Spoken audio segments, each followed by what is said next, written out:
A trump of surgery. So first of all, you have to read and find out, why is Mrs. Pumphrey worried about Tricky? What does she do to help him? Is she wise in this? And who does I refer to in the story?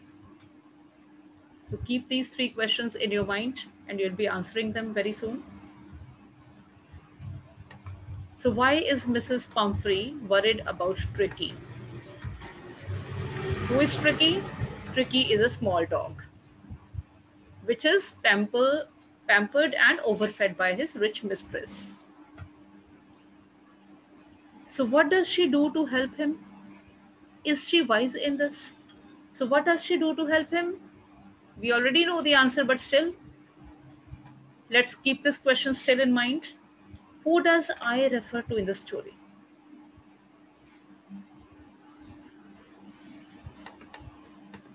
I was really worried about Tricky this time. I had pulled up my car when I saw him in the street with his mistress, and I was shocked at his appearance. He had become hugely fat, like a bloated sausage with a leg at each corner. His eyes, bloodshot and rheumy, stared straight ahead, and his tongue lolled from his jaws. So the narrator, I. Who is I? You'll find out. So narrator was really worried about Tricky this time because he found it very, very fat. So it had become hugely fat. So that made the narrator worried about Tricky. So he looked like a bloated sausage with a leg at each corner. And his eyes were looking bloodshot, very red and rheumy, straight, stared straight ahead, and his tongue lolled from his jaws. Mrs. Pumphrey hastened to explain. He was so listless, Mr. Harriet. He seemed to have no energy. I thought he must be suffering from malnutrition, so I have been giving him some little extras between meals to build him up. Some malt and cod liver oil and bowl of Horlicks at night to make him sleep. Nothing much really. So Mrs. Pumphrey explained to narrator like why she made him hugely fat. So why she made him hugely fat? Because she thought like because he was feeling so listless, he was looking so stupid. So because he was feeling so stupid, he looked so stupid, he looked so weak. So she thought like he seemed to have no energy. So she gave him a little extra after meals. And she just pointed out like she would give him some malt or some cod liver oil and a bowl of Horlicks. Nothing much. So what's the tone of the narrator here? The tone of the narrator is a little humorous. He's satirical. And did you cut down on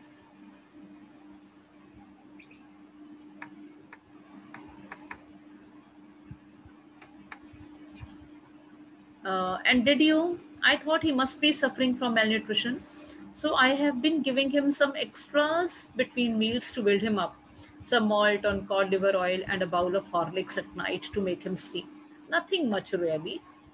And did you cut down on sweet things as I told you? So the narrator told him, asked him rather, like, did you reduce his diet regarding sweets or not? So the narrator might have instructed her not to give him sweets. Oh, I did for a bit, but he seemed to be so weak, I had to relent. So she said, like, yeah, I did a diet. I did restrict his diet of sweets. I did restrict his diet of sweets, but he looked so weak, so I did not really, I could not really carry on that. He does love cream cakes and chocolates, so I can't bear to refuse him. So he's so fond of chocolates and cream cakes, and I cannot refuse him. I looked down again at the little dog. That was the trouble. Tricky's only fault was greed. He had never been known to refuse food. He would tackle a meal at any hour of the day or night, and I wondered about all the things Mrs. Pumphrey hadn't mentioned. So, what was the problem of Tricky? That it was greedy. It could not refuse food any moment. It could eat maybe at night or maybe in the morning. So the whole day food was welcome to Pumphrey. And moreover, the narrator also knew that there were many more things which Mrs. Pumphrey had not even mentioned. So which things she did not mention? What are those things which she did not mention? So what are those things which she did not mention? This is the class of 10th standard. Yes, Dhavnesh, give the answer. What are the things that Mrs. Pumphrey did not mention? What does the narrator mean by this? Dhavnesh, come on. Ma'am, eating habits of the tricky.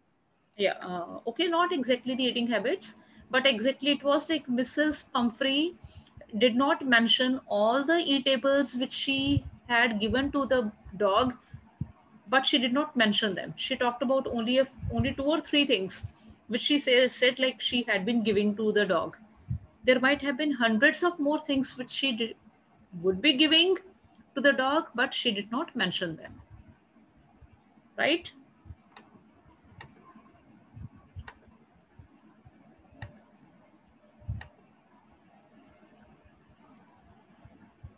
Okay. So Mrs. Pumphrey hastened to explain, this we have done. Are you giving him plenty of exercise? Well, he has his little walks with me, as you can see, but Hodgkin, the gardener, has been down with lumbago. So there he has been no ring throwing lately. So there has been no ring throwing lately is recently. So he says that yes, he goes for walk with me, and moreover, for the recent times, uh, that very gardener Hodgkin, he has been down with the lumbago, so he's not well, and moreover, so his ring throwing activity is also not going on. So what was the main exercise of this dog? Ring throwing activity, and that's also not going on.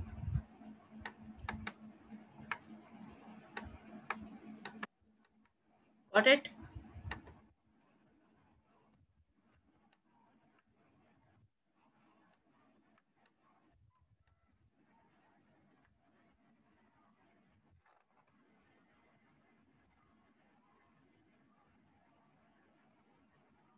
I tried to sound severe.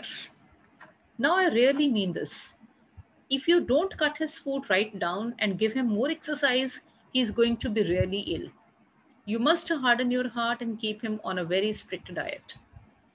So now the narrator became very strict, and he gave her a warning that if you won't cut his diet, if you won't cut his food right now, and if you won't give him more exercise, then he's going to be ill.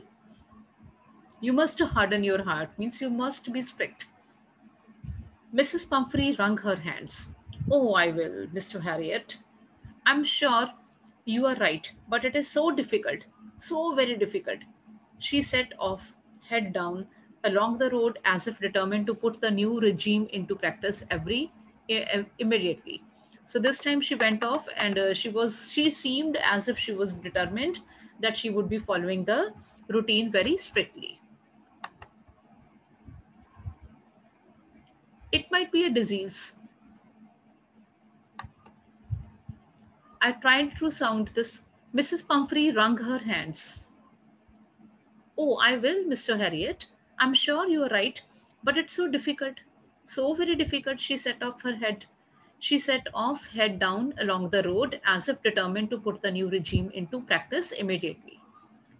I watched their progress with growing concern. Tricky was tottering along in his little tweed coat. He had a whole wardrobe of these coats. For the cold weather and a raincoat for the wet days, he struggled on, drooping in his harness. He thought it wouldn't be long before I heard from Mrs. Pumphrey. I thought that it wouldn't be long before I heard from Mrs. Pumphrey. So then I watched their progress with growing concern. So the narrator, he watched their progress. So when they were moving, he watched them going off, he watched them moving ahead. So Tricky was tottering along with his little tweed coat. So when he saw Tricky wearing that tweed coat, right? So, and the narrator also knew that Tricky had many more those kinds of coats. He had like different coats for either for rainy season or for winter or for the summers or for the wet days. And now the narrator was sure that very soon that woman, that very soon he would be talking to her. Why did he say like this? I thought it wouldn't be long before I heard from Mrs. Pumphrey. Why did he say this? Why did the narrator feel like this? Who will give answer?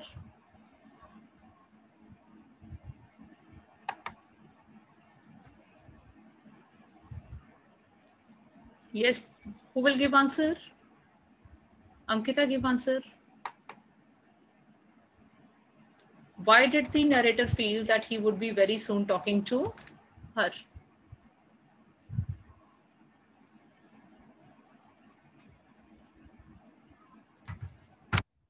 Okay, Arshin, you give answer.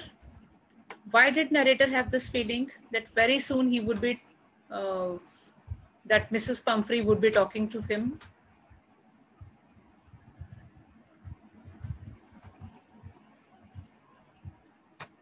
Shayank, you tell.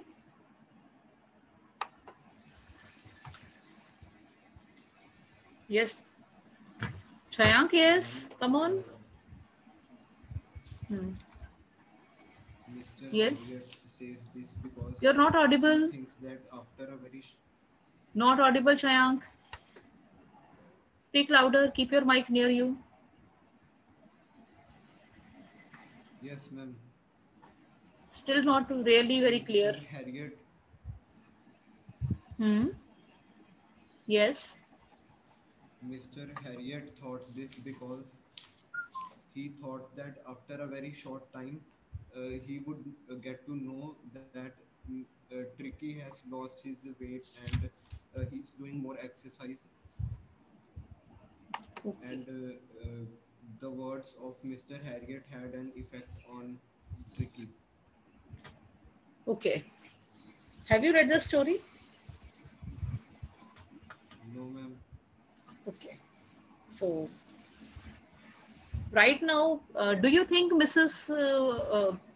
Pumphrey will be able to do what Mr. Harriet has told her to do? Will she be able to restrict the dog's diet? Children, do you think so? Will she be able to restrict the dog's diet? Okay, keep this question in your mind. I think many of you might be thinking like, no, she might not be able to restrict. And some of you might be thinking like, yes, she was so determined. So so Mr. Harriet uh, thought like uh, very soon he would be like talking to Mrs. Harriet would come to him. So maybe she would be coming to him because the dog's condition might become worse, because the dog might become ill, because she might not be able to restrict his diet. The expected call came within a few days. So he already knew this, that he would very soon hear from Mrs. Pumphrey, and the expected call came within a few days. Mrs. Pumphrey was distraught. She was broken. Tricky would eat nothing, refused even his favorite dishes, and besides, he had bouts of vomiting. He spent all his time lying on a rug, panting, breathing, didn't want to go for walks, didn't want to do anything. So now that expected call to Mr. Harriet came just after within a few days. And this time, what did Mrs. Pumphrey complain about about that dog? She said like Tricky was eating nothing, and moreover, he was not even eating his favorite dishes, and besides, he was vomiting out. So he would be just lying on a rug whole of the day and just breathing. Didn't go want to go for walks, did not do anything. I had made my plans in advance. So Mr. Harriet already knew that this was would happen. So he already had his plans.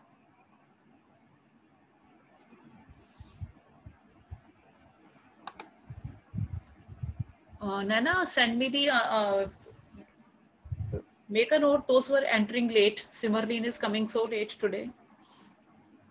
Mrs. Pumphrey was just, so I had made my plans in advance. The only way was to get Tricky out of the house for a period. I suggested that he be hospitalized for about a fortnight to be kept under observation. So what was his plan? The plan was that Tricky should be taken out of the custody of Mrs. Pumphrey for some time. Okay. So he wanted that Tricky should be taken out of the house for some time. So he suggested that that dog should be hospitalized for about fortnight, for about 14 to 15 days to be kept under observation. The poor lady almost swooned. She was sure he would pine and die if he did not see her every day. So the old lady was about to get unconscious. She almost swooned because she thought Tricky would not be able to survive without she be around him. She thought like this. But I took a firm line. Tricky was very ill, and this was the only way to save him. In fact, I thought it best to take him without delay and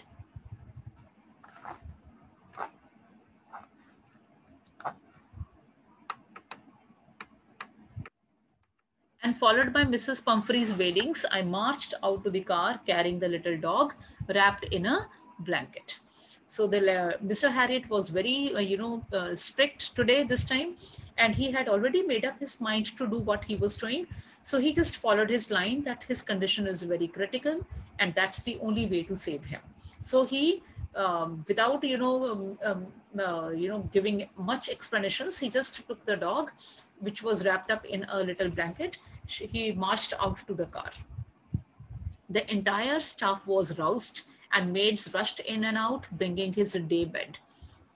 So the whole of the staff at the house was, made to get up, and the maids, they rushed in and out. They brought the day's bed, his night bed, favorite cushions, toys, and rubber rings, breakfast bowl, lunch bowl, supper bowl. So all those things of the dog, they were brought in. Realizing that my car would never hold all the stuff, I started to drive away. So Mr. Harriet was a very, strict man. So he knew that those things would not, his car would not be able to carry all those things. So he just went off. As I moved off, Mrs. Pumphrey, with a despairing cry, threw an armful of the little coats through the window. I looked in the mirror before I turned the corner of the drive. Everybody was in tears. Out on the road, I glanced down at the pathetic little animal gasping on the seat by my side. I patted the head and Tricky made a brave effort to wag his tail. Poor old lad, I said, you haven't a kick in your butt. I think I know a cure for you. So you haven't a kick in you. Means you've not got any problem. And I think I know a cure for you. So read and find out. Is the narrator as rich as Tricky's mistress? What do you think so, children? Is the narrator as rich as Tricky's mistress? Yes or no?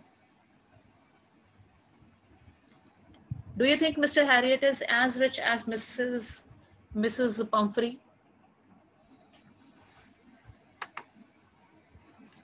So Chayank says no.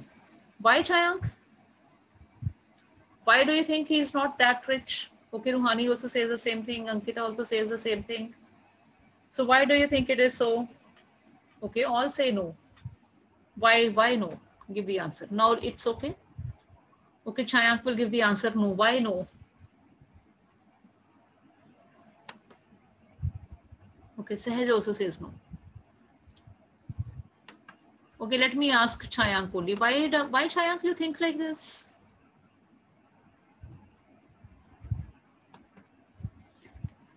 Come on. Ma'am, because he was not able to adjust the necessary things for dog in his car. You've taken it so seriously? If you got a luxury car, will you be able to carry all these things in your car? If your car of about 50 lakhs, will you be able to carry all these things which Mrs. Harriet was, telling the Mr. Harriet to carry? Day bed, night bed, afternoon bed, then one bowl, second bowl, third bowl, so many tweets. Ma'am, he must be having a very little car. He must be having a little car. Okay. Small car, you mean? Yes, ma'am. Okay, then there is, who is this? Arshin, I guess. So no, so there is a message from Arshin. She says, no, because narrator seems fascinated by how Mrs. Pumphrey spends on well-being of a pet lavishly. So he's not rich. Arshin, do you want to say that he's not rich because Miss Narrator seems fascinated by how Mrs. Pumphrey spends on well-being of a pet lavishly? He couldn't provide him seclusion, Khushi says. Khushi, explain what you want to say. Let me unmute you. I'm giving you the option. Okay, otherwise keep yourself muted, all of you, right? Khushi, yes, please explain. Why do you think Mr. Harriet is not as rich as Mrs. Pumphrey is? Where is Khushi? Unmute yourself. Good morning, ma'am. Yeah, good morning, Khushi. How are you now? I'm fine, ma'am. Hmm. Ma'am, I think that he's not as rich as her because he couldn't exactly provide his pet the exact circulation or exact care which he needed, and he had to take his pet to her in order to provide him with necessities, proper cure for his disease. Can you please explain? He had to take help from her. Can you please repeat? Ma'am, I think that he was not rich, more rich than her because he needed her help in order to provide help to his pet. He could not take care of his pet on his own. But how can you say this? But how can you say this? That he needed her help in taking care of her pet.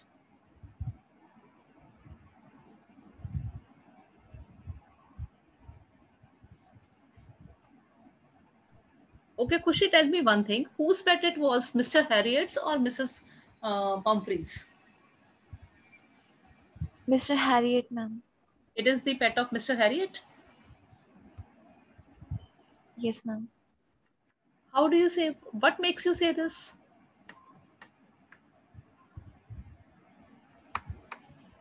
Up till the story which you have read, on that basis you are saying, or have you read the whole story? I've not read the whole story, ma'am. I've started from the second page because my network was not working properly. Okay. I'm giving you all 1 minute, children. You people all catch up with the story first.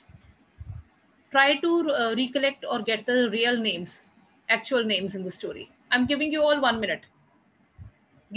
Shall I show you the pages or do you have your own books? See, it's the first page. Jyotswaroop, what do you want to say? Jyotswaroop, I guess. Jyot, your hand was up. Yes.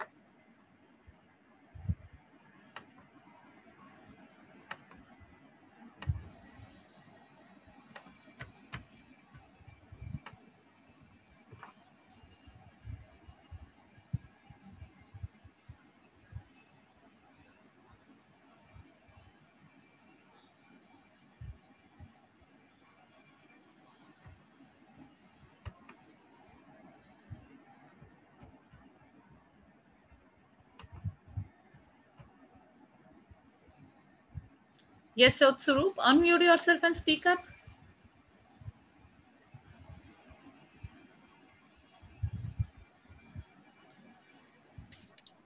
Ma'am, the owner of the dog is Miss Pumphrey.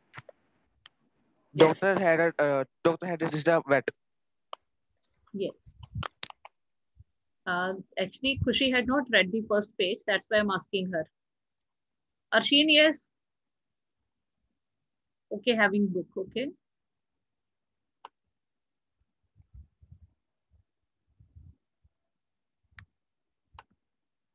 Tanushka says that the narrator is neither poor nor rich like dog's mistress. Because the dog's mistress won't take him to a random doctor. Okay. So, okay. So, Khushi, have you read the first page? Okay, Arshin, give the Yes, answer. ma'am. Okay, Khushi, speak up then. Now, any clarification you want to give?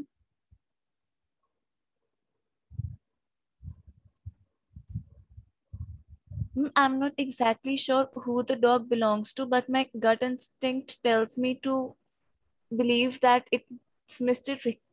Tricky's dog because he's being very strict for his diet and exercise to his mistress, and he's very concerned for his health as well.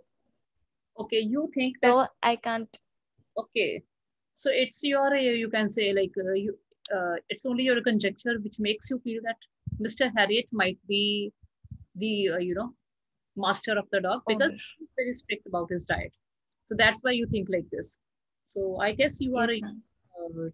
taking it on personal account the way the parents are very strict about the child's well-being because they are real parents of the child. That's why you think like this. But actually, as per the story, Mrs. Pumphrey is the mistress of the dog. Okay, and then Mr. Harriet, you people might have been able to make out like who Mr. Harriet is. He is the doctor. Okay, he might be the vet. So far he seems to be the vet, but still we are proceeding with the story. You people are to make out the right answer, like who he is. But our question right now was like, is he as rich as Mrs. Pumphrey? So Mrs. Pumphrey's riches, that is prominently, visible in the story. Mrs. Pumphrey had so many. Mrs. Pumphrey could even provide a tweed coat to the dog. Tweed, is very, very expensive coat, I guess. You people might be knowing it. So many of you might also have got tweeds, right, for your formal wears. So the dog was provided with a tweed coat, and the dog was provided with day bed separate, night bed separate. Then he had different, bowls for his breakfast or for lunch or for all. So these things show that Mrs. Pumphrey was really very rich. But as far as this man, Mr. Harriet is concerned, uh, he is very strict as far as the dog is concerned. He doesn't. He points out that he has different coats or blankets for him for the summer or for winter or for rain or what. But the point is not that whether he has these things with him or not. But the thing is that he thinks that those things are that Mrs. Pumphrey is doing. She's overdoing with the dog. She's over caring about the dog. Should dog be given so many things to eat or so many things to put on? The animals have their own immunity system. The animals, unless and until they are brought up in that way, they don't become healthy. So providing them artificial care is not the norm. Okay, so as a doctor or as an experienced person, he knows that that Pumphrey is not doing the right thing with that boy, with that dog, sorry. So it's not that Mr. Harriet is poor or Mr. Harriet is rich, but he had that car and all. So we guess he might be as rich as Mrs. Pumphrey is. It's not about being rich or poor. It's about being principled. Okay, some parents let their children have an iPhone at the moment. Right now, the times have changed. Now in this COVID era, all parents have provided their children with all devices, maybe the phone or maybe the iPhone or whatever. All devices the parents have provided their children with, because without this, no studies is possible. But if we talk about 2 or 3 years ago times, when the COVID era was not there, when the things were very normal, even then there were some parents, those who had provided, those who provided their children with iPhone, even when they never wanted it. And And very, very well-off parents would not give their children all those things which the children wanted, because they thought like the things are not required and they would be giving those things to the children when they would grow up. So it's not a matter of being rich, it's a matter of principles. Got it? So here it's Mr. Harriet it's not that he is not rich. That's why he's not, in favor of providing the dog with all those things which Mrs. Pumphrey has provided. It's a matter of his principles. Okay. So he is a strict man. He knows how the dog is to be kept, healthy. So what Mrs. Pumphrey is doing for the dog, is that okay? Do you approve of that lifestyle for the dog? If your parents are giving you all the time expensive, fast food, expensive things, expensive, luxury, always, if you're kept in an air conditioned room throughout the day, if you, wherever you walk, you're never allowed to walk on the way. The moment you step out of your house, you move in your luxury car. The moment you come back, you step inside your air conditioned car. You are not supposed to do anything throughout the day. Just eat and eat and eat. Will you be healthy then? Will you be healthy then? But if your parents say like, beta, you'll have to walk that much. If you're going out in the evening to go to your friend's house who lives next door, then you are to walk there. Okay, you are not to be there in the air conditioned room throughout the day. Okay, you must go for exercises. You must restrict your diet. You must not take so many fast foods. Does it mean that your parents are poor then? If your parents are very strict about your diet and your well-being?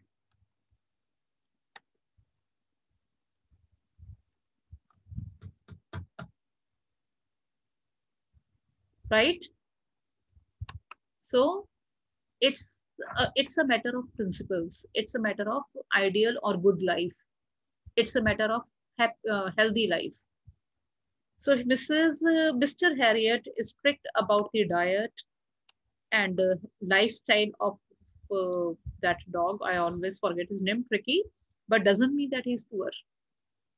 Okay, he might be as well off as the mistress is, but the thing is that he does not approve of the kind of lifestyle provided to Tricky, right? So I don't think this is we are to answer like whether he was as well off like Mrs. Pumphrey or not. The point is that he is a man of principles. How does he treat the dog? Yes, how does he treat the dog? Who will give answer now? I guess we have discussed it enough. Why is he tempted to keep Tricky on as a permanent guest? Why is he tempted to keep Tricky on as a permanent guest? So why does Mrs. Pumphrey think the dog's recovery is a trump of surgery? So these questions you have to find out now. At the surgery, children, till when is your class going on? What's the time for the class to be over?